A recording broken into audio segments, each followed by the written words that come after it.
Nastar, bahasan asik dan pintar.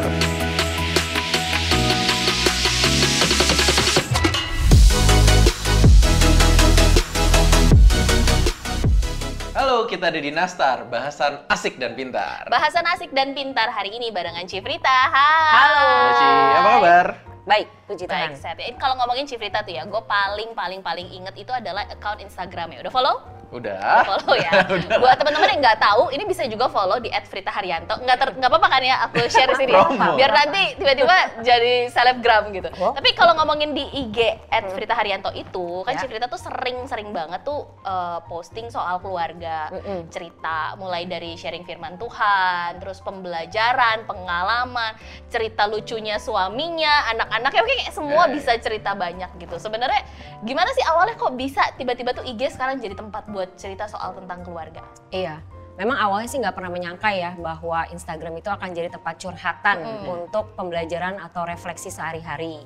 Nah memang awalnya itu tahu ada talenta menulis itu adalah waktu jadi ketua panitia Natal di kantor, di mana harus bikin untuk kata sambutan dan dalam waktu singkat harus bikin karena di tengah-tengah kesibukan. Waktu bikin itu nggak tahu gimana kok kayaknya ngalir aja gitu cepet gitu, dan sampai akhirnya di hari H bawain kata sambutan dan teman-teman tuh kasih apresiasi lah gitu, wah kata sambutannya bagus bla bla bla gitu. Dan waktu saya baca lagi juga kayak kok bisa ya bikin kata sambutan kayak gini. Nah akhirnya singkat cerita ya mulai dengan kehidupan sehari-hari, saya juga suka berefleksi gitu kan. Jadi kalau ada kejadian atau ada apapun coba nulis di handphone. Pertamanya nggak langsung di Instagram gitu ya, coba nulis. Sampai akhirnya yaudah deh coba masukin deh ke Instagram. Seperti yang Sylvia tahu, Instagramnya memang foto-fotonya nggak terlalu gede-gede. Estetik, nggak gimana-gimana gitu. Ya pokoknya seadanya foto, fotonya lagi sama suami berarti ngomongin pernikahan gitu. Dan kemudian karena itu juga awal-awal menikah banyak banget hal-hal yang bikin kita belajar lah ya gitu. Oh ternyata pernikahan seperti ini gitu, terus punya anak gitu. Oh ternyata seperti ini kehidupan sehari-hari gitu. Ada aja insight-insight yang akhirnya jadi bahan untuk nulis. Nah itu sebenarnya awalnya itu doang sih, dan ya nggak kepikiran bahwa itu bisa jadi berkat buat banyak orang. Pokoknya cuma sekedar nulis aja, dan semakin hari ternyata ya seperti itu ya. Kalau kita mau jadi berkat, kita nggak tahan tapi kita salurkan itu justru akan memberkati orang lain gitu. Saya tuh inget ada satu hamba Tuhan yang pernah bilang gitu ya, bahwa kita tuh jangan seperti laut mati gitu. Laut mati itu kan kenapa disebut laut mati? Karena tidak mengalirkan airnya kan gitu. Nah jadi kalau kita udah terima berkat Tuhan apapun itu, misalnya kalau dalam konteks saya tuh pembelajaran hidup gitu ya.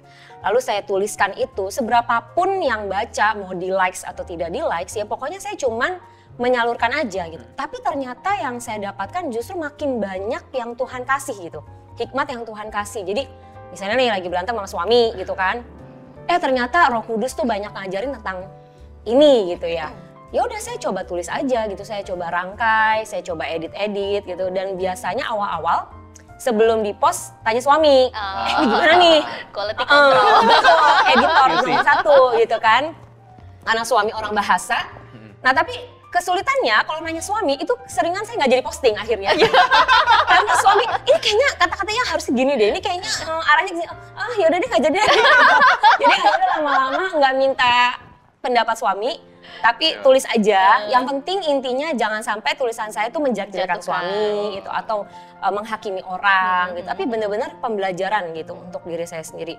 Ya itu sih awalnya sih seperti itu. Kalau dibayangin ya, biasanya itu kan orang kalau posting di IG tuh pasti ngomongin soal keluarga bahagia. Yang paling sering loh family goals, couple goals. Nah, di sini tuh sama sekali tidak masalahnya. Bukan karena kesannya yang ditampilkan jelek-jelek, tapi rasanya tuh kayak real gitu loh. Karena memang pada dasarnya nggak ada keluarga yang sebaik-baik saja semuanya. Tidak ada suami dan istri yang nggak pernah berantem. Tidak ada orang tua anak yang nggak pernah ada konflik gitu ya. Jadi kayak kalau ngelihat IG Cifrita tuh kayak, wah iya ya ternyata bukan cuma gue doang. Ternyata di luar sana tuh ada juga loh keluarga-keluarga yang dalam tanda kutip tidak sempurna, tapi bisa gitu loh. Tapi ada loh pembelajaran yang bisa didapat.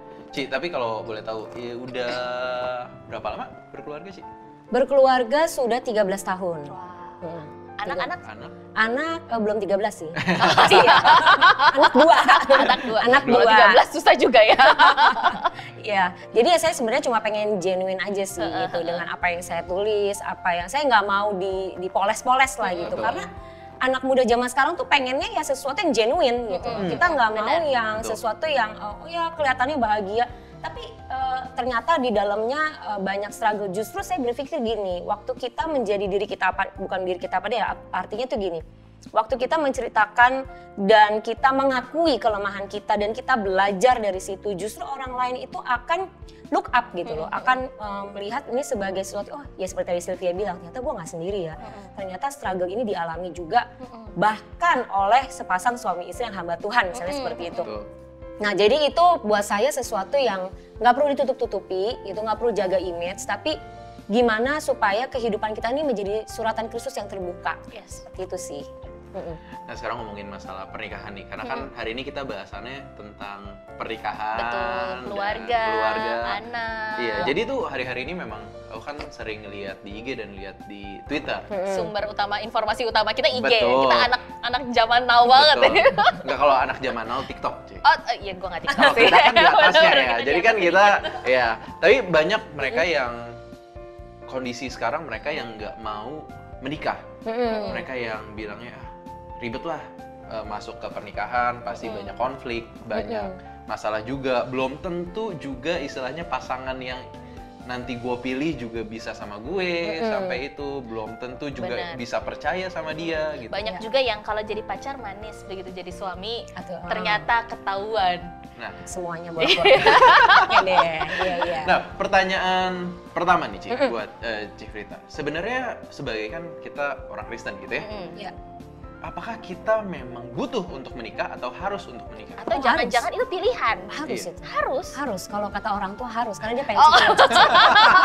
Pengen ngundang. Betul. Nggak, sebenarnya kalau saya lihat gini ya, menikah atau tidak menikah itu pasti dua-duanya punya resiko. Orang yang tidak menikah pun nanti waktu dia berumur, ya teman-teman sudah menikah semua, dia akan merasa sepi sendiri, ya lalu menghabiskan hari-harinya juga pasti ada struggle-nya sendiri gitu. Yang menikah pun saya tidak bilang bahwa wah pasti bahagia dan sebagainya, tetapi apa yang saya alami adalah waktu menikah itu justru menjadi sebuah sarana di mana Tuhan itu membentuk kita gitu. Pernikahan itu menjadi sanctification juga gitu loh. Kita semakin serupa dengan Kristus melalui pernikahan. Kenapa? Karena kalau di dalam firman Tuhan, pernikahan itu kan hubungan suami istri itu diibaratkan hubungan Kristus dengan jemaat gitu. Jadi di situ kita belajar apa itu namanya berkorban, apa itu kasih Kristus, apa itu kesabaran, pengendalian diri dan lain sebagainya gitu. Nah, balik ke pertanyaannya Abo, apakah harus untuk menikah? Ya sebenarnya gini, kita bertanya dulu sebenarnya kepada Tuhan yang menciptakan kita nih. Sebenarnya Tuhan ciptain kita ini untuk selibat atau tidak gitu. Kalau memang dalam perjalanan kita bersama Tuhan dan kita berdoa, bergumul, ternyata kita ini nggak ada karunia selibat, artinya ya berarti kita akan menikah gitu. Lalu kalau ketakutan misalnya, oh nih gimana ya kalau misalnya pas menikah ternyata karena banyak teman-teman yang bercerai misalnya atau yang pisah. Nah, ya kita perlu belajar dari orang-orang itu gitu. Gimana sih? Toh pernikahan yang sukses, maksudnya yang bertahan, yang setia sampai akhir juga banyak kok. Kita justru jangan fokus kepada yang gagal ya istilah gitu. Tapi justru kepada orang-orang yang bisa jadi teladan. Toh masih banyak pasangan-pasangan yang bisa jadi teladan. Nah di situ kita bisa belajar gitu. Gimana sih mereka merawat pernikahan mereka seperti itu. Lalu ketakutan misalnya, aduh nanti finansial gue gimana gitu. Nanti kan kalau menikah kan apalagi untuk punya ada anak, istri, gitu, ada ini. gitu. Ya sekarang kan kita udah bisa belajar financial planning gitu ya. Gimana sih memanajemen keuangan. Lalu juga bukan berarti yang nggak menikah juga bebas masalah keuangan, nggak juga kan gitu. Tapi kan kalau nggak nikah masih dibayarin orang tua. Oh gitu ya? Malu aja kali ya. Listrik kan nggak bayar, beras nggak beli. Betul. Tapi kalau udah nikah kan udah beda cerita semuanya. Tapi kalau orang yang makin dewasa sih harusnya ya bertanggung jawab dan punya rasa malu. Jadi walaupun sih. belum nikah, kontribusi lah ya sama keuangan keluarga di rumah. Benar, betul sih, harusnya sih begitu ya. Yang Iya, iya. normalnya seperti itu.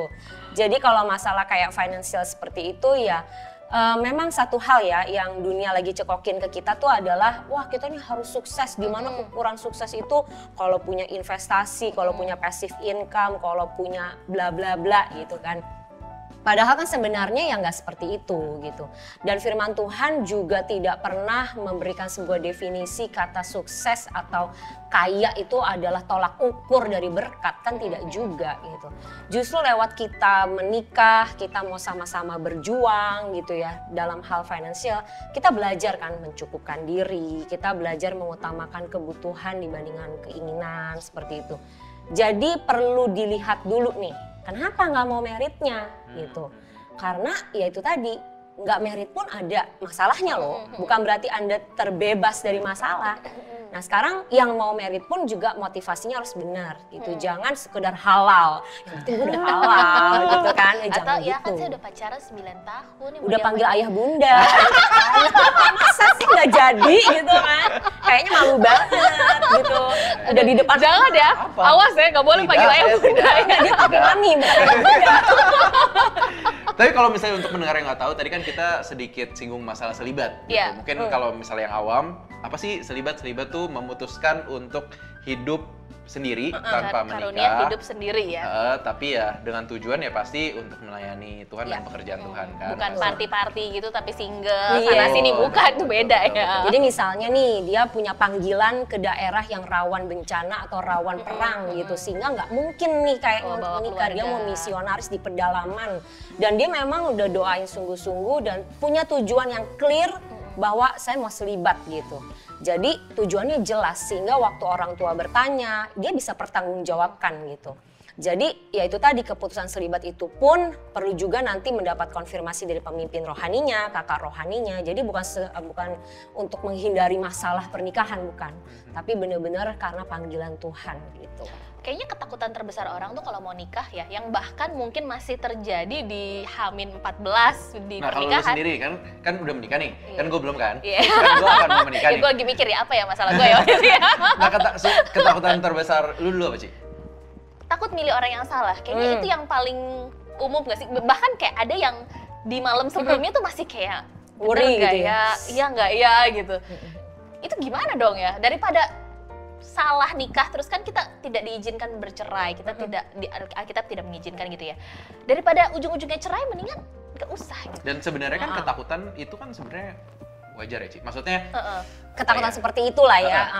alamiah dan Manusiawi. manusiawi bisa kita terima lah, bukan sesuatu yang wah nggak boleh takut kan sulit juga kalau kita ngomong Nggak gitu mau kan. karena gue masih mau sama si A, si B, si C, si D, gitu kan jelas Nah, kayak itu itu jelas, berdosa tapi, lah, kamu nggak boleh gitu. Tapi kan itu kan kayak sesuatu yang wajar sebenarnya Iya. terjadi. Sebenarnya itu sesuatu yang normal sih gitu, bahwa memang tidak ada 100% yang pasti kita yakin gitu ya. Contoh nih ya, misalnya kita masuk ke dunia bisnis, yakin 100% pasti berhasil kan juga enggak gitu ya. Dalam dunia ini kan segala sesuatu tidak ada yang pasti gitu, hanya firman Tuhan yang pasti.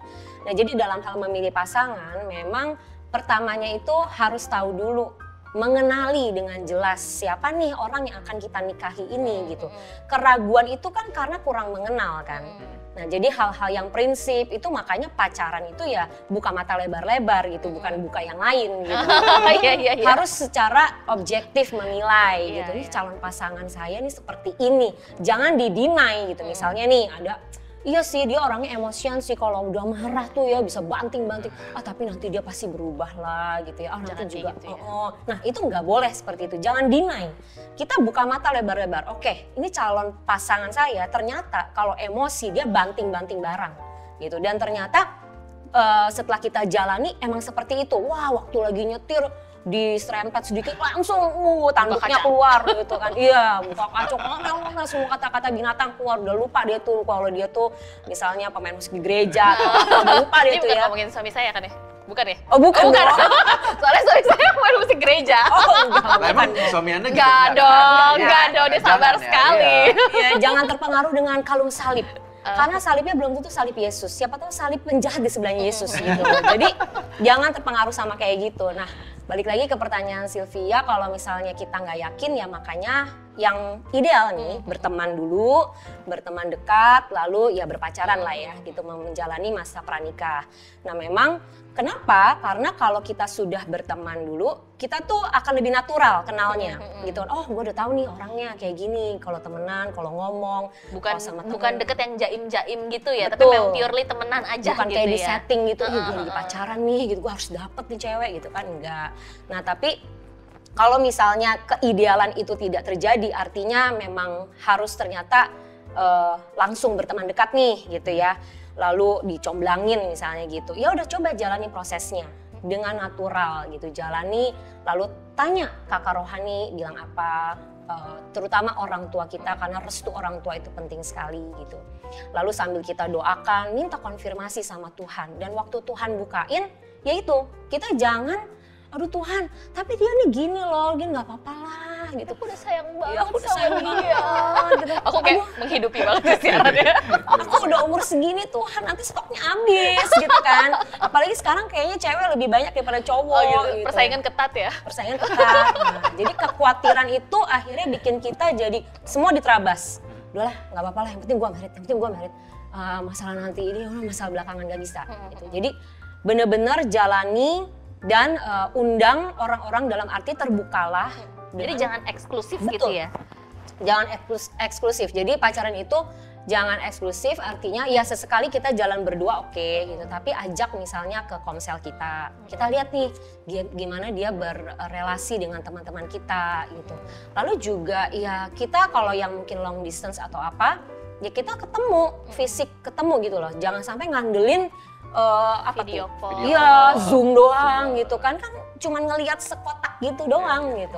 Padahal ini adalah perjalanan seumur hidup gitu, dan kita nggak bisa untuk putar balik gitu. Jadi kalau tidak siap itu ya kenapa gitu kan. Kalau ya keraguan sedikit-sedikit itu pasti ada, tetapi kalau kita udah jalani prosesnya dengan benar, saya sih percaya itu Tuhan justru akan meneguhkan, makin mantap justru, harusnya makin mantap sih. Kalau Cifrita sendiri dulu waktu memutuskan iya nih Kojo nih, suaminya Ini nih. bisa sampai jam 12 Jangan sikat aja sikat. Tapi waktu itu akhirnya ada Itu nggak gimana sih? keraguan-keraguan sebelum menikah waktu Oh itu? ya ada lah pasti gitu, ada. Tapi justru waktu ragu, Tuhan bukain konfirmasi lain gitu.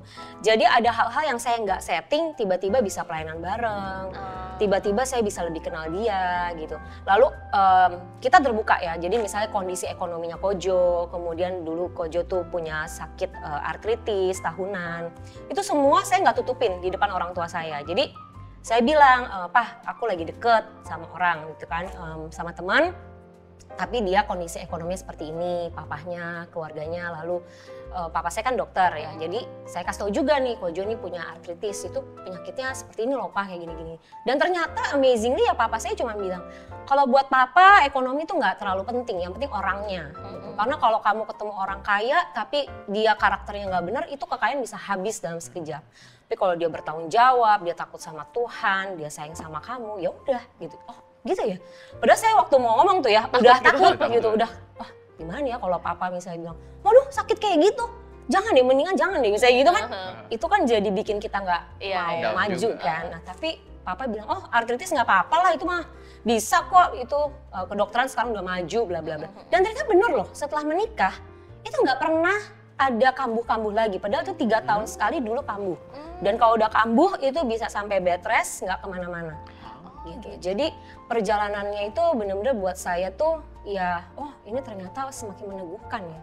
Kakak-kakak rohani juga semua baik dari pihak saya maupun pihak Kojo sama-sama mendukung gitu. Oh boleh, iya gitu. Jadi sayanya pun makin mantap gitu sih. Dan memang harusnya seperti itu ya. Kalau misalnya memang tahu dari Tuhan dan itu harus banyak konfirmasi. Betul, dan semakin diteguhkan sampai hari ya. Konfirmasinya bukan dari diri sendiri doang ya, maksudnya dari orang sekitar kita gitu ya. Nah itu ngomong pernikahan Ci, marriage. Nah ada lagi fenomenanya adalah mereka yang sudah menikah, anak muda yang sudah menikah, gak mau punya anak. Jadi memutuskan untuk child free gitu ya, kalau bahasa kerennya gitu ya, dengan alasan banyak hal gitu. Tapi alasan mereka tuh reasonable loh. Maksudnya Maksudnya aku masuk akal, masuk akal. Karena kembali lagi sumber informasi kita adalah Instagram ya. Dan Twitter. Jadi di IG tuh banyak banget orang-orang yang dewasa muda umurnya, mereka tuh bilang nggak mau punya anak karena satu merasa mereka sibuk nggak bisa ngurus, dua kayaknya nggak sanggup deh harus bayarin finansial, Karena ketiga kan kasihan mereka kan tidak minta dilahirkan di dunia itu ini, ya, ada juga. kenapa saya harus membuat mereka sengsara, saya tidak bisa menjadi orang tua yang baik misalnya kayak gitu kan. Saya nggak mau dong cuma punya anak terus nanti ujung-ujungnya mereka disuruh jagain saya kalau udah tua. Nggak apa-apa kalau saya kalau udah tua ke panti jompo aja, biar kasihan anak saya, masa dia yang disuruh-suruh ngurus. Intinya jadi kayak sebenarnya banyak alasan-alasan yang mungkin secara logika tuh kayak iya juga ya gitu loh. Tapi kita kan bukan hidup berdasarkan logika manusia ya, kita kan ngomongin soal firman Tuhan. Nah kalau dari Cifrita gimana nih?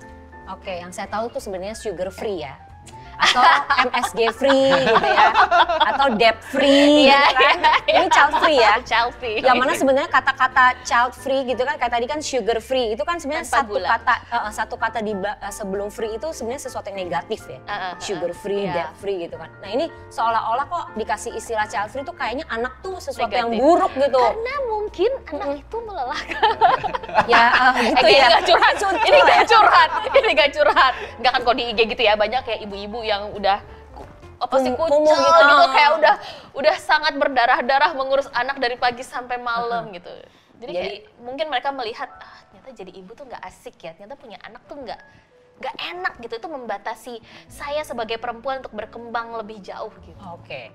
Ya tadi kayak Sylvia bilang kan, ada orang bilang bahwa saya tuh anak tuh tidak minta untuk dilahirkan gitu. Ya memang pastilah orang anak itu kan ada setelah orang tua, jadi nggak mungkin gitu.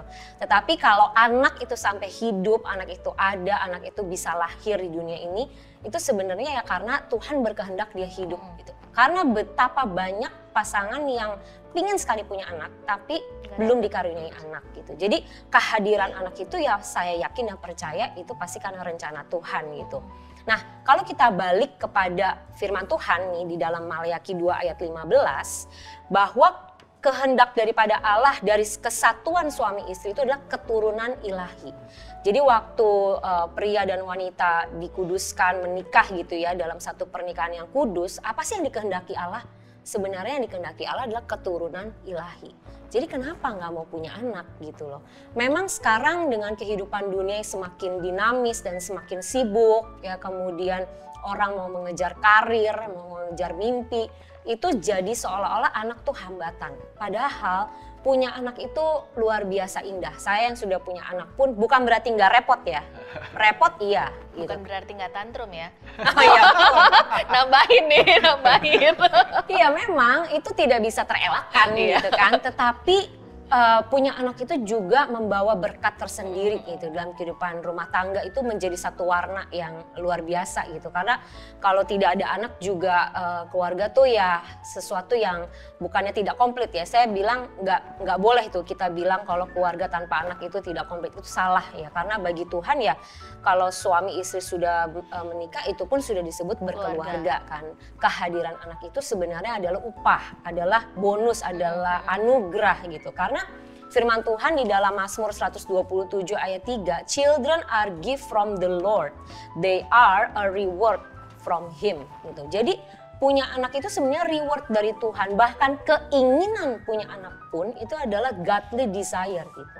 Jadi tinggal nanti masalah mau punya anak berapa itu ya tinggal digumulkan sendiri ya dengan suami, sepakat mau punya anak seperti apa. Jadi kalau nggak mau punya anak, pertimbangannya kalau karena kesehatan, misalnya nih, oh ternyata kalau setelah premarital check up, si suami sama si istri kalau ternyata punya anak, anaknya bakal cacat, misalnya seperti itu. Nah itu masih kita pertimbangkan, masih oke lah gitu. Oh iya ternyata, karena saya punya kenalan yang seperti itu. Jadi anaknya dua-duanya harus transfusi darah setiap berapa bulan sekali gitu dia, karena talasemia gitu. Nah itu masih bisa dimaklumi. Tetapi kalau dua-duanya sehat, bayangkan ya, Tuhan ciptain pria dengan wanita itu sudah diberikan alat reproduksi. Namanya aja udah alat reproduksi gitu kan. Jadi kan berarti artinya waktu mereka berhubungan suami istri, ya itu yang diharapkan itu kan adanya keturunan. Adanya keturunan. Nah kenapa harus ditolak gitu loh. kenapa dengan alasan misalnya menghambat karir lah. Kita lihat nih orang-orang yang sukses, apakah mereka nggak punya anak? Ada kok, itu kan tinggal masalah manajemen waktu, prioritas gitu. Jadi buat saya itu bukan satu alasan yang mendasar ya gitu. Kita mau terima anak ini berkat kok mau ditolak gitu. Padahal kehadiran mereka itu bayangkan ya, waktu kita menikah, nanti kan kita nggak mungkin selamanya di dunia. Siapa yang meneruskan kerajaan Allah di bumi ini? Kalau bukan mereka, kita nggak bisa selamanya gitu. Ya kehadiran anak-anak lah yang akan meneruskan kerjaan Tuhan, yang akan meneruskan nilai-nilai firman Tuhan di hidup kita. Ini kok kayaknya pada terkagum-kagum gitu ya. Langsung kayak Enggak, aku sedang membayangkan betapa selama ini perjuanganku tuh jadi ibu nggak sia-sia ya. Ternyata ada goal besar, walaupun ntar pulang kalau anak tantrum Kesel lagi.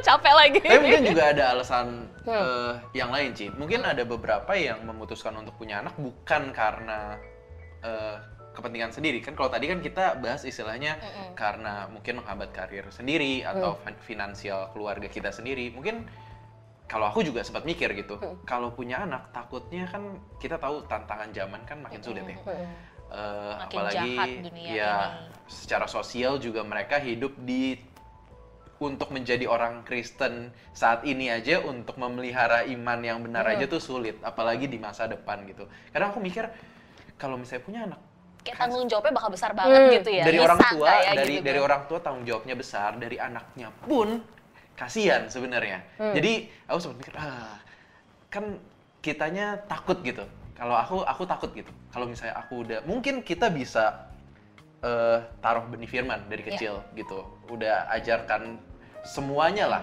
Tapi ternyata kita nggak tahu dia bisa jatuh dalam dosa. Kasar kata bisa misalnya LGBT gitu. Hancur gitu ya kita ya. Nah itu Jadi satu ketakutan gitu. jadi satu ketakutan yang kalau mungkin ada beberapa orang yang mikir mau child free karena itu juga gitu sih.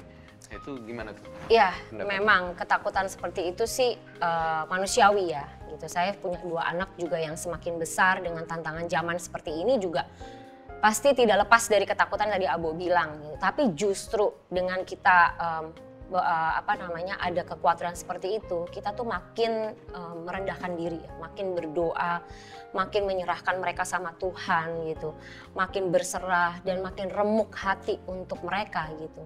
Dan kita tidak bisa memungkiri bahwa dunia ini sudah jatuh dalam dosa. Nah, mereka hidup dengan orang-orang yang sudah jatuh dalam dosa, dengan sistem yang sudah berdosa, begitu kan. Tetapi kita ini kan membesarkan mereka bukan sendiri. Saya selalu mengingat gitu ya, bahwa ada tangan Tuhan yang bersama dengan saya dan suami untuk membesarkan mereka. Kalau mereka jatuh, saya percaya itu tidak akan sampai tergeletak gitu. Tangan Tuhan sanggup. Ada nggak hamba-hamba Tuhan yang anaknya jatuh dalam narkoba atau dalam tiba-tiba jadi nggak percaya Tuhan, ateis dan sebagainya, ada gitu. Tetapi itu perjuangan yang Tuhan izinkan terjadi, pergumulan yang Tuhan izinkan itu menjadi satu pergumulan dia juga untuk mendewasakan dia gitu. Sesuatu yang tidak bisa dipungkiri bahwa memang ya anak-anak itu mungkin jatuh dalam dosa, tapi suami istri itu bersepakat bersama-sama bagaimana terus mendoakan, mendidik dalam terang firman Tuhan. Bagian kita ya lakukan saja bagian kita gitu. Makanya kalau masih kecil sebelum dia meninggalkan rumah, kita tanamkan ya hal-hal yang sesuai firman Tuhan. Kita lakukan aja bagian kita. Selebihnya biar Tuhan yang bekerja gitu. Yang penting kalau buat saya nih dalam hal parenting, yang paling penting itu adalah kesatuan suami istri. Itu dulu deh. Kalau suami istri udah sepakat, udah kuat, udah unity, saya percaya gitu. Apa yang kita tabur, ya itu yang akan kita tuai. Kalau misalnya ada skenario lain yang ternyata terjadi dalam hidup ini, ya saya percaya itu tidak akan lepas dari kendalinya Tuhan. Suatu saat Tuhan bisa membawanya dia kembali gitu. Saya mikir gini ya, saya pernah punya ketakutan seperti itu kayak Abo ya. Misalnya nih, aduh Tuhan kalau sampai si Jason begini gimana ya? Wah skenario buruk deh gitu ya. Gimana ya? Iya, lakukan saja bagian saya yang terbaik. Udah itu aja, nggak usah pikirin skenario buruk A, skenario buruk, nggak usah dipikirin. lakukan aja hari ini yang terbaik yang bisa saya lakukan sebagai istri, sebagai ibu, selebihnya biar Tuhan. Saya nggak bisa kontrol anak saya, gitu. Jadi itu justru mendewasakan saya, membawa saya untuk semakin berlutut sama Tuhan, semakin berdoa dan berharap sama Tuhan. Itu sih, gitu. Siapa tahu juga ya, kalau orang nih, kita misal lihat ada orang pelayanan narkoba, tapi dia dulu sebelumnya pecandu narkoba. Tapi ternyata Tuhan ubahkan. Bisa nggak kebayang orang tuanya yang pada saat itu? Gimana struggle-nya? Kita sekarang lihat banyak YouTuber-YouTuber yang Tuhan pakai. Dulunya anak yang luar biasa nakal gitu ya ibaratnya. Terus clubbing lah dan sebagainya gitu-gitu. Tapi sekarang Tuhan ubahkan dan mereka menjangkau orang-orang seperti itu. Saya mikir Tuhan kalau suatu saat Tuhan mau pakai Jason gitu ya. Di dalam satu pelayanan yang saya sendiri mungkin belum kepikiran. Tapi ternyata jalan menuju situnya nih dia harus jungkir balik misalnya gitu ya. Saya rela nggak? Gitu kan. Apalagi saya dan suami ini ngajar gitu kan. Saya dan suami ini istilahnya jadi hamba Tuhan. Mungkin orang akan hujat saya. Tuh anak lu tuh kayak gitu. Gimana tuh gitu. Ya pokoknya saya lakukan yang terbaik aja. Saya nggak peduli orang mau ngomong apa. Saya percaya Tuhan pasti akan pegang tangan anak saya. Dan tidak mungkin anugerah Tuhan tidak sampai. Jadi ya saya nggak mau memikirkan skenario itu sih Bu. Jadi ngedidik anak tuh memang bukan kekuatan kita ya. Ini kita mau semaksimal apapun ya, kayak kita bisa lihat hamba-hamba Tuhan yang besar-besar pun saja ada juga yang anaknya ternyata bisa kena narkoba juga. Ternyata bisa yang sesuatu yang kita nggak pernah pikirkan gitu loh. Apalagi misalnya saya yang hanya jemaat biasa ini misalnya gitu ya. Enggak lah, ini udah ada di hadir di sini. Udah jadi announcer di sini. Apa namanya ini? Benar-benar bukan karena kekuatan kita, tapi kita lakukan yang terbaik gitu. Sisanya itu tuh udah bagiannya Tuhan deh gitu ya. Iya, soalnya kan saya manusia yang sudah jatuh dalam dosa yang tidak sempurna dengan suami saya yang sudah jatuh dalam dosa yang tidak sempurna. Terus sekarang dipersatukan Tuhan disuruh mendidik anak. Ya ibaratnya sama-sama belepotan sih gitu kan. Tapi justru disitulah belas kasihan Tuhan turun. Disitulah anugerah Tuhan turun. Sehingga suatu saat kalau Jason dan Samantha melayani Tuhan. Saya nggak bisa bilang, tuh kan siapa saya? Lihat dong saya. Saya nggak bisa bilang gitu. Karena saya sadar semuanya itu kalau Tuhan bisa pakai dia. Itu benar-benar anugerah Tuhan.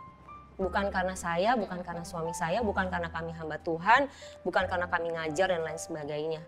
Karena yang bisa ubah hati Jason dan Samantha, yang bisa membuat mereka kenal Tuhan, gitu, melayani Tuhan, itu cuman Tuhan, Roh Kudus. Yang melayani Tuhan itu saya nggak mau kotak-kotakan, wah, yang penting dia ada di mimbar, terlihat orang, enggak. Saya nggak mau puas dengan, yang penting dia main musik di gereja, berarti dia udah melayani Tuhan, enggak. Terserah Tuhan mau pakai dia di marketplace, Tuhan mau pakai dia dengan profesi dia, mungkin dia tidak tampil di hadapan orang. Apapun dia terserah gitu kan, namanya juga yang punya hidup Tuhan ya. Jadi saya tidak mau mengkotak-kotakan, Jason kamu harus ya jadi pemusik di gereja. Masa anak hamba Tuhan nggak tampil gitu misalnya gitu kan. Apa mama kamu tuh khotbah di atas mimbar, masa kamu nggak mau? Enggak sih gitu kan, saya enggak. Kami berdua parentingnya tidak pernah membawa label jabatan, enggak. Kami juga tidak pernah bilang, Jason nilai kamu harus bagus ya, papa dosen loh. Gitu. Malu loh papa, kamu jelek. Papa itu ngajarin orang loh gitu kan. Atau, Semi kamu harus behave ya, mama ini khotbah loh. Enggak, saya nggak pernah bawa titel seperti itu. Yang saya tekankan adalah kamu anak Tuhan. Jadi mau kamu anak pendeta atau bukan anak pendeta, kamu tuh bawa nama Tuhan, bukan bawa nama papa mama gitu. Jadi itu yang saya pengen mereka ingat, karena mereka tidak memilih untuk lahir di keluarga pendeta atau bukan. Tapi mereka mereka sadar mereka anak Tuhan. Toh suatu saat nanti kalau saya dan suami misalnya istilahnya tidak menjabat apapun di gereja gitu, mereka sadar bahwa mereka itu ya anak Tuhan. Dan mereka melakukan itu bukan karena jabatan orang tua, bukan. Tanggung jawabnya itu ke Tuhan gitu ya, bukan betul. karena ke papa mamanya gitu ya. Yes. Ngomong-ngomong sekarang Jason, Samantha udah SMA, SMP? Jason grade 7, Samantha grade 4. Sekarang Lagi Jason lagi menempuh pendidikan di asrama boarding school. Jauh ya, Ci? Nggak, ya jauhnya nggak sampai luar negeri lah. Gitu. Ya itu juga kesepakatan kita ya suami istri. Tentu tidak mudah, mungkin banyak orang berpikir, ih kok tega gitu, grade 7 udah dilepas di asrama. Ya di asramanya pun kan kita udah lihat ya, di situ ada dorm parents, di situ ada supervisor, di situ sekolah Kristen.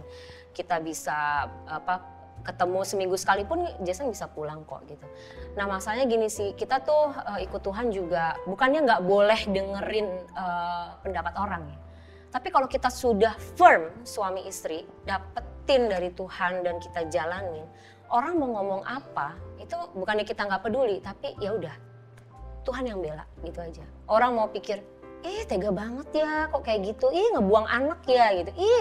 Buat saya itu nyinyiran orang itu atau apapun itu nggak usah dimasukin ke hati. Serius ada yang bilang buang anak? Oh enggak. Oh kirain, baru aku pengen nyinyir balik rasanya.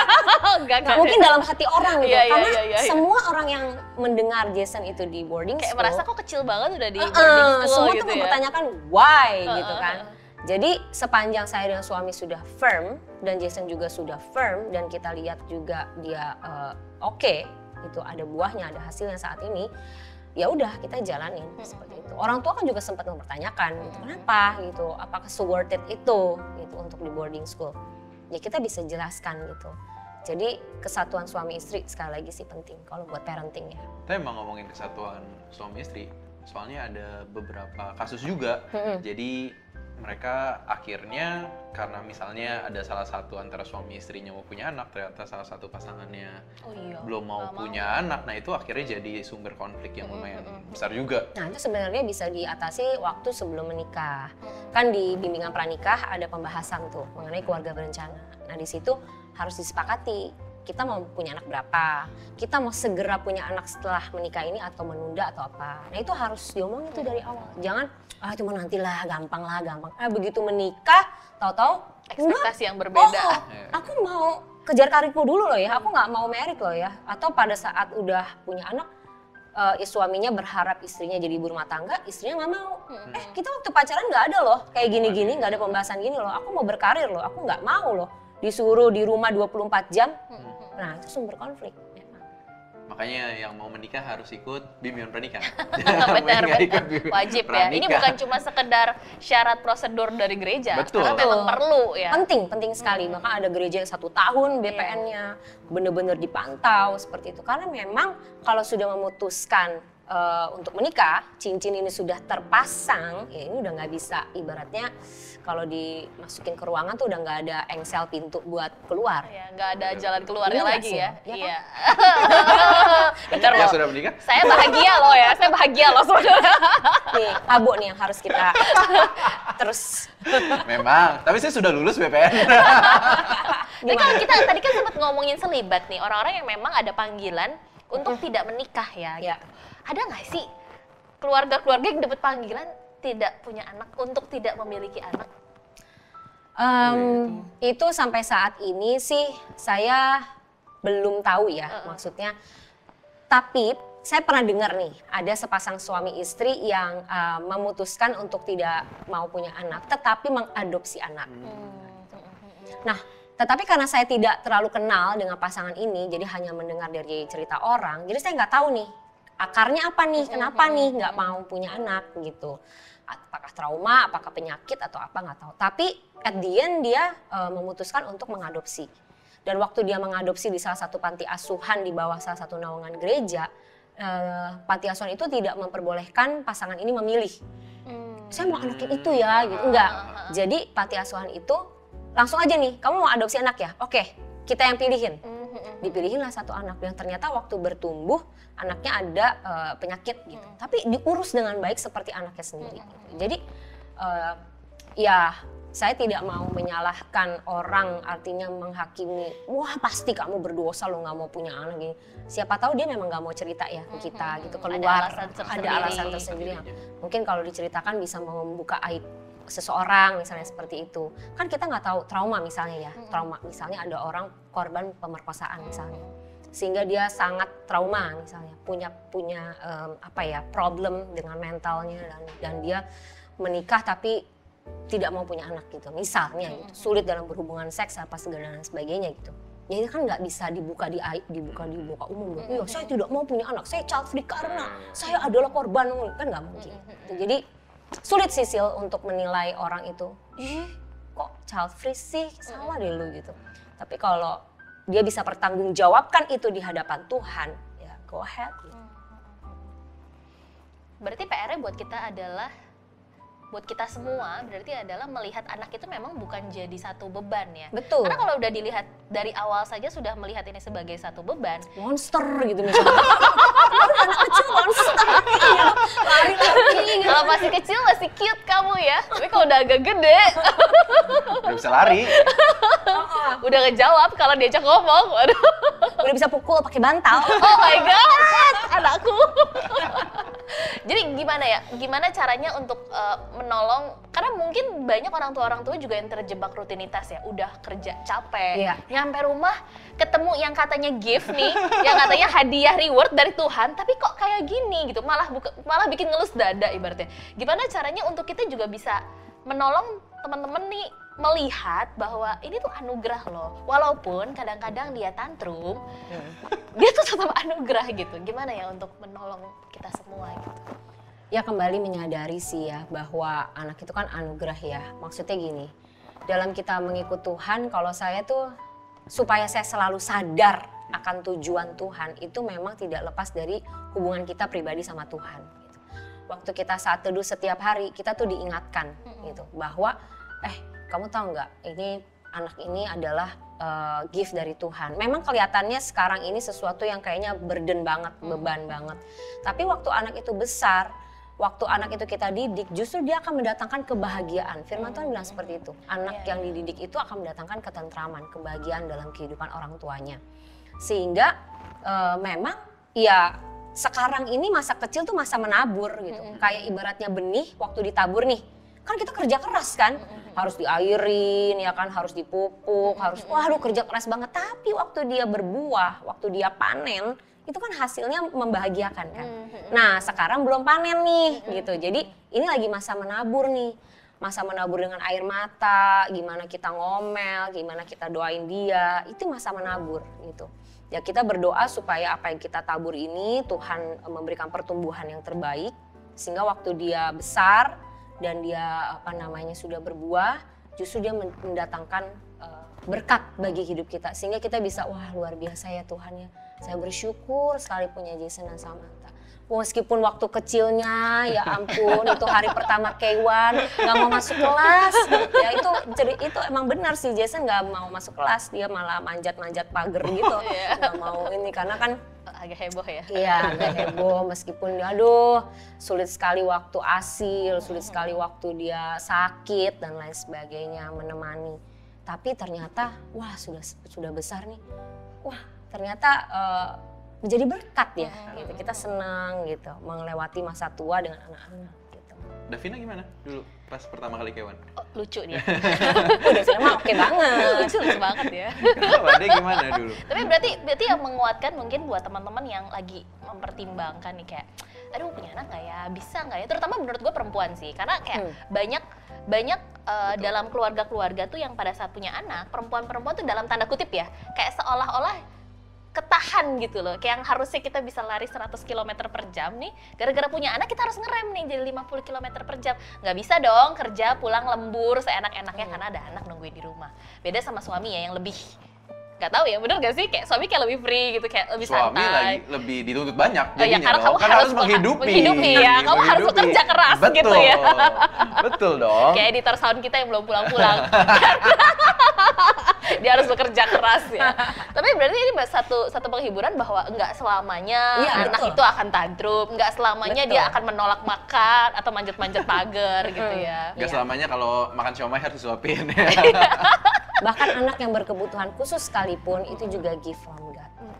Jadi semua anak itu kan diciptakan menurut gambar dan rupa Allah. Tapi supaya jangan terlalu melebar, pokoknya intinya jangan takut punya anak. Oke, Ci, pertanyaan berikutnya nih. Jadi sebenarnya kalau kita udah paham dan sadar kenapa kita harus menikah dan punya anak, sebenarnya tujuan akhir dari berkeluarga itu sendiri itu apa sih? Kenapa sih kita harus repot-repot berkeluarga? Kenapa kita harus repot-repot punya anak, menabur dari dia kecil? Akhirnya tujuan akhirnya itu apa? Ya sebenarnya dari pernikahan itu end goal-nya ya, yang saya rasa adalah bagaimana kita bisa menikmati Tuhan dan bertumbuh ke arah Kristus melewati pernikahan kita gitu. Jadi lewat lembaga pernikahan ini kita makin mengerti hubungan Kristus dengan jemaat, kita makin dibentuk di dalam keserupaan dengan Kristus, karakter kita.